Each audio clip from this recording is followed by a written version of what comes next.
Hello and welcome students, আশা করি তোমরা সকলেই খুব ভালো আছো। জ্ঞানজ্যোতি কোচিং সেন্টারের পক্ষ থেকে তোমাদের সবাইকে আরো একবার স্বাগত। তো আমি মীরা ম্যাম, আমি আজ তোমরা যারা যারা এসকেভিউ ইউনিভার্সিটির আন্ডারে পড়ছো, তোমাদের থার্ড সেমিস্টার মেজর 3 যে পেপার রয়েছে সেই পেপার থেকে আজ সিলেবাসের বিষয় থেকে তোমাদের যে টপিকটি নিয়ে আমি আলোচনা করবো সেটা হচ্ছে বাংলা গদ্য সাহিত্য বিকাশে ভারতী পত্রিকা যে রয়েছে ভূমিকা কতটা রয়েছে সেই সম্পর্কে আলোচনা। এর আগের দিন ক্লাসে এই পত্রিকা যে রয়েছে এটি নিয়ে আরেকটা ক্লাস আমি করিয়েছি, প্রত্যেকটা পত্রিকা থেকে 2টা করে করাচ্ছি। তো এর আগের দিনের ক্লাসটা দেখে নেবে অবশ্যই, যেখানে আমি ডিটিএস এ ভারতী পত্রিকা কি সেই সম্পর্কে কিন্তু আলোচনা করেছি। আর আজকে এটা দ্বিতীয় ক্লাস, বাংলা গদ্য সাহিত্য বিকাশে ভারতী পত্রিকার ভূমিকা কতটা রয়েছে সেই সম্পর্কে আলোচনা। আগের দিনের ক্লাসটা অবশ্যই একবার দেখে নেবে, তারপরে এই ক্লাসটা দেখলে তোমাদের কি কনসেপ্টটা একেবারে ক্লিয়ার হয়ে যাবে। ঠিক আছে, তাহলে আজকের ক্লাসের আলোচনা আমি শুরু করছি। তার পূর্বে আগে তোমাদেরকে একটা গুরুত্বপূর্ণ ইনফরমেশন আমি দিয়ে রাখি। তোমরা যার যা ভাবছো আমাদের সঙ্গে এই সেমিস্টার বা অনলাইন ক্লাসে যোগাযোগ করবে, তাদেরকে বলে দিই আমাদের সঙ্গে যোগাযোগ করতে হলে দেখো নিচে 2টি নাম্বার দেওয়া আছে। নাম্বার 2টি হচ্ছে আমাদের Gyanjyoti coaching centre official helpline number, যে কোনো একটি নাম্বারের মধ্যে কল করে কিন্তু আমাদের সঙ্গে যোগাযোগ করে নিতে পারবে। তার সঙ্গে তোমাদের এই সেমিস্টার কোর্স ফি কি আছে সেটাও দেখো এখানে ইনফরমেশনে দেওয়াই আছে। এসকেভিউর আন্ডারে যারা যারা পড়ছো থার্ড সেমের কোর্স ফি রাখা আছে 599। ঠিক আছে, যার যা ভাবছো আমাদের সঙ্গে যোগাযোগ করবে, যে কোনো একটি নাম্বারের মধ্যে কল করে নিয়ে কিন্তু আমাদের সঙ্গে যোগাযোগ করে নিতে পারো। তাহলে ক্লাসের আলোচনা আমি চলে যাচ্ছি ডাইরেক্ট।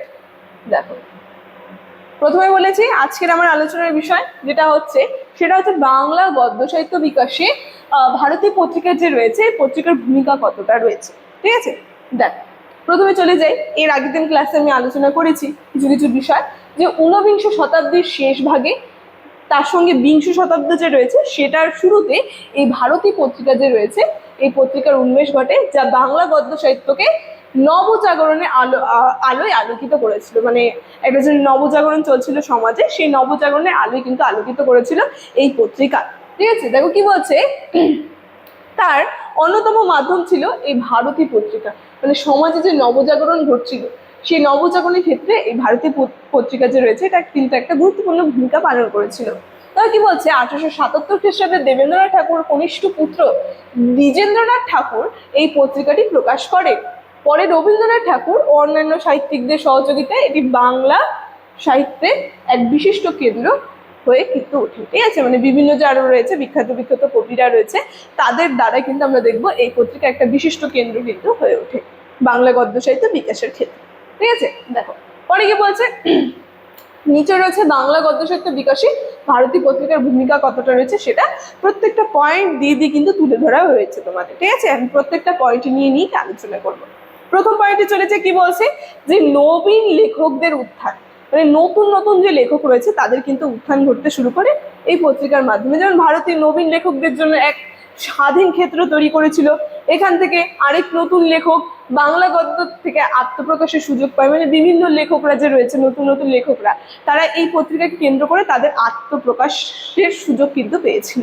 ঠিক আছে, দেখো পরের পয়েন্টে কি বলছে, গদ্যের রুচিশীল রূপদান। এখানে বলছে যে এই পত্রিকা প্রকাশিত প্রবন্ধ, গল্প, সমালোচনা ভাষায় স্বচ্ছতা, যা সাহিত্যিকদের সৌন্দর্যের মিশ্রণ ঘটেছিল, যার ফলে আমরা দেখবো গদ্য আরো মানে আর কি গদ্য সাহিত্য পরিণত রূপ দিয়েছিল কিন্তু এই ভারতী পত্রিকা। ঠিক আছে, তারপর দেখো কি বলছে, মানে একটা রুচি যে রয়েছে বাংলা গদ্য সাহিত্যের রুচি কিন্তু প্রকাশ পেয়েছিল। দেখো তারপর কি বলছে পরের পয়েন্টে, রবীন্দ্রনাথের সাহিত্যের সাধনা। আমরা দেখবো এই যে ভারতী পত্রিকা যে রয়েছে এই পত্রিকাকে কেন্দ্র করে রবীন্দ্রনাথ যে রয়েছে তার সাহিত্যের সাধনা অগ্রসর হতে শুরু করে। সেটা এখানে বলছে রবীন্দ্রনাথ ঠাকুরের অনেক প্রবন্ধ, তার সঙ্গে গল্প, অনুবাদ বিভিন্ন ভারতী পত্রিকার মধ্যে প্রকাশিত হতে থাকে। বিভিন্ন যে রয়েছে কবিতা, গল্প, ছোট গল্পগুলো সব কিন্তু আমরা দেখবো ভারতী পত্রিকায় প্রকাশিত হতে শুরু করে। এবং কি বলছি, ফলে তার গদ্য রচনার ধারা জনপ্রিয়তা লাভ করে এবং নতুন সাহিত্য চেতনা কিন্তু গড়ে উঠেছিল। 4 নম্বর পয়েন্টে দেখো কি বলছে, সামাজিক ও সাহিত্যিক সমালোচনা। এখানে আমরা দেখবো এই যে ভারতী পত্রিকা যে রয়েছে এই পত্রিকা সমাজ সাহিত্য উভয়ের সমালোচনায় যুক্ত ছিল। তাহলে এখান থেকে আমরা একটা ভালো বিষয় বুঝতে পারছি, সমাজ তার সঙ্গে সাহিত্য, শুধুমাত্র সাহিত্যকে কেন্দ্র করে নয় সমাজকে কেন্দ্র করে কিন্তু বিভিন্ন বিষয় এই পত্রিকার মধ্যে যুক্ত করা হতো। কি বলছে, এতে গদ্যের বিশ্লেষণধর্মী এবং যুক্তিনিষ্ঠ রূপ বিকশিত হতো, যা আধুনিক প্রবন্ধের ভিত যে রয়েছে বিভিন্ন প্রবন্ধগুলি যে রয়েছে সেই ভিত কিন্তু সুদৃঢ় করে তোলে।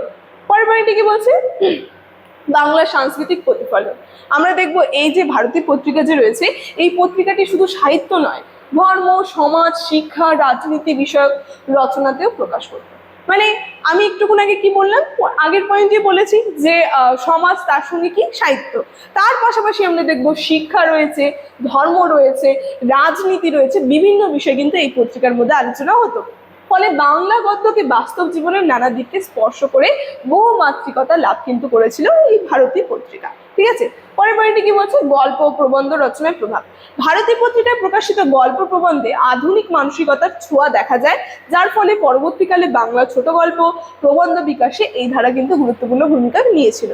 তাহলে আমরা দেখতে পাচ্ছি বিভিন্ন নতুন নতুন ছোট গল্প প্রবন্ধ এই ভারতী পত্রিকাকে কেন্দ্র করে কিন্তু বিকশিত হতে শুরু করে। দেখো লাস্ট উপসংহারে তাহলে আমরা কি বলতে পারি, এই যে ভারতী পত্রিকা যে ছিল, এটা ঊনবিংশ শতকের বাংলা সাহিত্য জগতে এক আলোকিত কিন্তু অধ্যায় ছিল, আলোক পত্রিকা কিন্তু ছিল। এটি বাংলা গদ্যের ভাষার রূপ ও ভাবের নবজাগরণ ঘটিয়ে সাহিত্যকে আধুনিক পথে নিয়ে গেছিল। তাহলে আমরা বুঝতে পারছি বাংলা গদ্যের যে ভাষার রূপ রয়েছে সেটাকে বিকশিত করে কিন্তু আধুনিক সাহিত্যের পথে নিয়ে গেছিল সাহিত্যকে। দেখো কি বলছে, যে তাই বাংলা গদ্য সাহিত্যে বিকাশের ক্ষেত্রে ভারতী যে পত্রিকা রয়েছে এটা একটা গুরুত্বপূর্ণ ঐতিহাসিক স্থান কিন্তু দখল করে আছে। ঠিক আছে, তো আজকে এই যে ভারতী পত্রিকা যে রয়েছে এটি নিয়ে ক্লাস আমার এতটুকুনি ছিল, আর এই ইনফরমেশন নিয়ে আমি ক্লাসের শুরুতে আলোচনা করে দিয়েছি। তাহলে আজকের আলোচনার বিষয় আমার এখানে থাকছে। ভিডিওটি শুরু থেকে শেষ অবধি দেখার জন্য থ্যাংক ইউ।